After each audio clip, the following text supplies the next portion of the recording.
जय जगन्नाथ सांग मैंने आपको स्वागत करुँची आमर आ गोटे नुआ भिडियो गाइस आज किसी इंटरेस्टिंग टॉपिक अच्छी ना सुभद्रा योजन आवेदन तारीख बर्तमान आसन्यू मोर भिडियो टी आसबार लेट हो गला कारण मोर किसी पर्सनाल इश्यू लगी बर्तमान आम डिस्कस करा सुभद्रा योजना अप्लाई डेट के बढ़ी फुल डिटेल्स मुझे भिडियो माध्यम जन भिडियो टी जमारू स्किप करेनि भिडियो आरंभ शेष पर्यटन जानीपारे एथे आप जानीपारे जे केमी आप सुभद्रा फॉर्म कौटू पाइपर क्यों बयस पे आप्लाय करेंगे केते नंबर किस्ती मिल फुल डिटेल्स मुझे भिडियो जनइबी भिडियोटी को शेष पर्यटन निहाती देखूँ मोर अनुरोध जदि आप आम चैनल को प्रथम कर विजिट कर चैनल को सब्सक्राइब करनी ओके चलतु देखा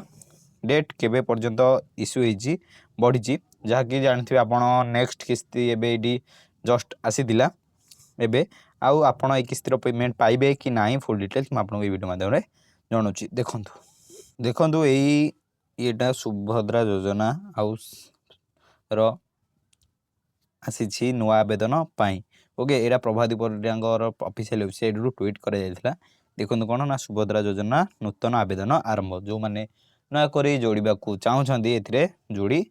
हो पारे जो मैंने एलिजिबल अच्छा अवधि 1 रु 30 एप्रिल 2026 पर्यंत अवधि के रोचे ना 1 एप्रिल 30 एप्रिल 2026 ओके बयस सीमा के रोचे ना 21 रु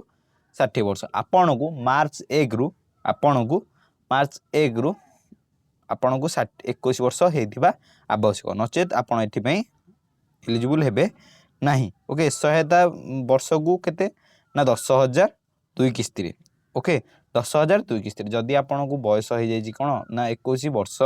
ताहले आपन एथिपाई अप्लाई करि पारिबे एई फॉर्म में आवेदन प्रक्रिया केमिति करें देखु सहायता केते वर्ष को मिले 10,000 2 किस्ती आपन 2 किस्ती आसीबो ना गोटे किस्ती आसीबो सेटा भी गोटे कथा इंटरेस्टिंग कथा देखु जदि आपन एबे अप्लाई करछंती ताहले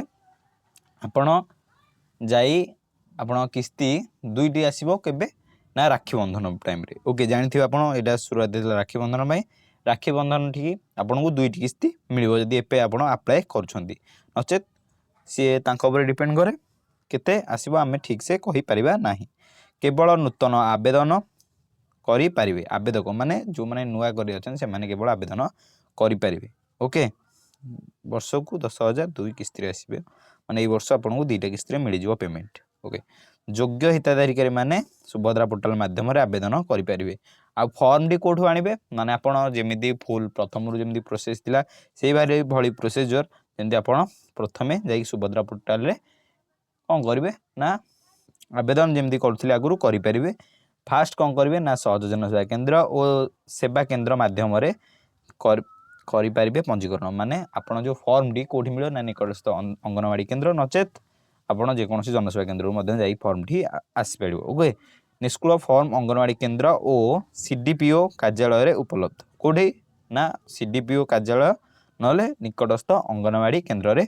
फॉर्म यथाशीघ्र आसी जाइथिबो आपण जाई आनिकी सेथिरे आवेदन करें कौटे आवेदन करेंगे ना जनसेवा केंद्र जार सीएससी आईडी अच्छी पाखे ही आपड़ जाकि आवेदन करेंगे नचेत आवेदन करेंगे ना मोबाइल घरे बसी ओके केवल नूतन आवेदन पारिबे जदि वीडियो भल लगी तो बहुत मात्रा शेयर करूँ आउ